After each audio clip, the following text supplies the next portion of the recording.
আসসালামু আলাইকুম। কেমন আছেন আপনারা সবাই? আশা করছি সবাই অনেক বেশি ভালো আছেন।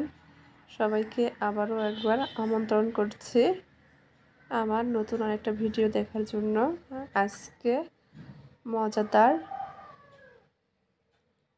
মতিচুরের লাড্ডু রেসিপি নিয়ে আপনাদের মাঝে হাজির হয়েছি। আশা করছি ভিডিওটা ভালো লাগবে। রমজান মাসের ইফতারিতে এভাবে লাড্ডু তৈরি করে খেতে পারেন। তো চলেন দেখে কীভাবে তৈরি করেছি তার পুরো প্রস্তুত প্রণালী আপনাদের মাঝে শেয়ার করি। এখানে আমি 1.5 কাপ বেসন নিয়ে নেব একটা বাটিতে, আর অল্প অল্প করে পানি দিয়ে ব্যাটার তৈরি করে নেব।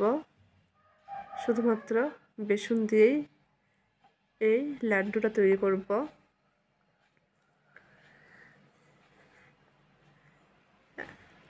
আমি প্রথমে ইউটিউব দেখে কোনো রকম ছাঁচ ছাড়াই এই মতিচুরের লাড্ডুটা তৈরি করতে গিয়েছিলাম। গিয়ে ভীষণ বিপদে পড়ে গেছি।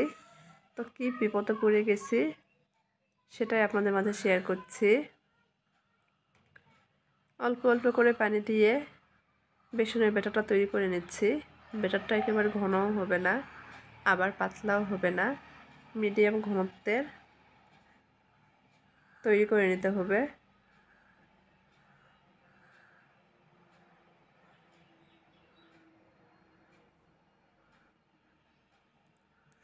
দেখেন ব্যাটারের ঘনত্ব কীরকম হবে। উপর থেকে ব্যাটার ফেলে দিচ্ছি, পরে সঙ্গে সঙ্গে মিশে যাচ্ছে না, কিছুক্ষণ থাকছে পরে মিশে যাচ্ছে। ঠিক এই ঘনত্বেরই ব্যাটার তৈরি করে নিতে হবে। আমার কাছে মনে হচ্ছে ব্যাটারটা আরও সামান্য একটু পাতলা করে নিতে হবে। সেজন্য আরও 1 টেবিল চামচ পানি দিয়ে নিলাম। আবার কিছুক্ষণ নেড়েচেড়ে ফেটিয়ে নিয়েছি।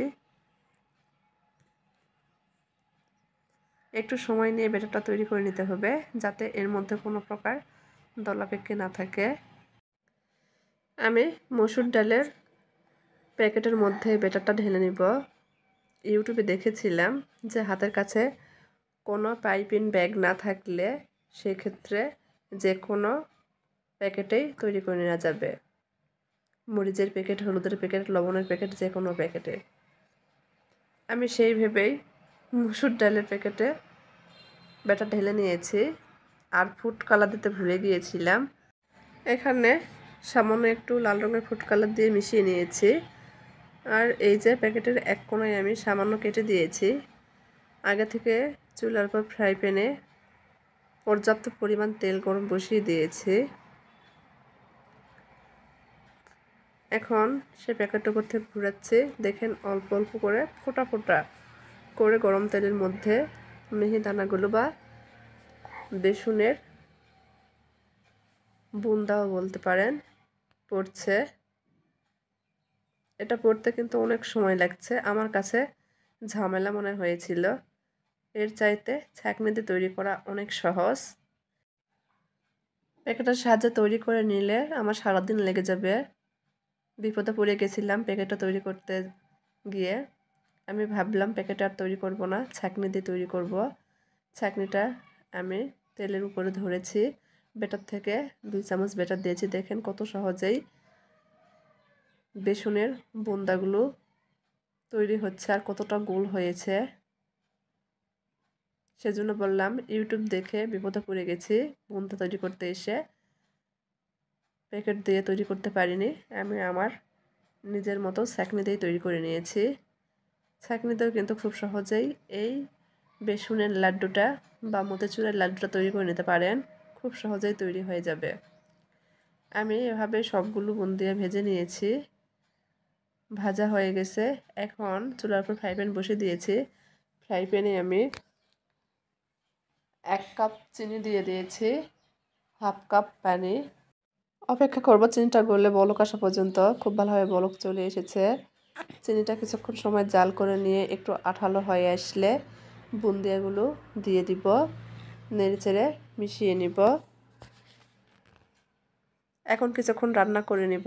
যখন চিনির শিরাটা পুরোপুরি শুকিয়ে যাবে এই পর্যায়ে আমি অল্প অল্প করে নর্মাল পানি দিয়ে দিব কয়েকবার। একবারে পানিটা দিব না, অল্প অল্প করে দিয়ে কিছুক্ষণ রান্না করে নিয়েছি, পরে আবার পানিটা ব্যবহার করছি।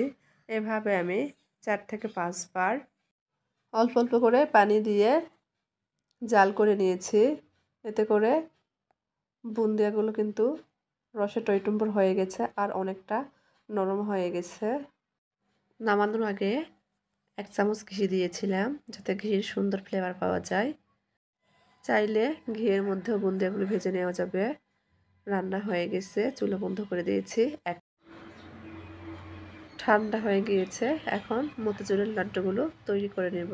অল্প একটু সে বুন্দিয়া হাতে নিয়েছি, দেখেন আলতো হাতে চেপে চেপে বুন্দিয়াগুলো তৈরি করে নিচ্ছি। খুব বেশি চাপ দেওয়ার প্রয়োজন হচ্ছে না, একটু চাপ দিলেই লাড্ডুর শেপ দেওয়া যাচ্ছে। এভাবে আমি সবগুলো লাড্ডু তৈরি করে নিব। এভাবে একবার মতিচুরের লাড্ডু তৈরি করে দেখতে পারেন, আশা করছি ভালো লাগবে। ইফতারের আইটেমে এই মতিচুরের লাড্ডুটা রাখতে পারেন, পরিবারের সবাই অনেক পছন্দ করবে। এতটাই মজার হয় যে সবাই খেয়ে নেবে। আমি তৈরি করার পর কিন্তু নিজেও 2টা খেয়ে নিয়েছিলাম, এতটাই মজার। তো আমার এই সহজ সহজ রেসিপিগুলো ভালো লাগলে চ্যানেলটি সাবস্ক্রাইব করবেন, লাইক কমেন্ট শেয়ার করে নিয়মিত চ্যানেলের পাশেই থাকবেন। আজকের মতো এই পর্যন্তই। সবাই ভালো থাকবেন, সুস্থ থাকবেন। আল্লাহ হাফেজ।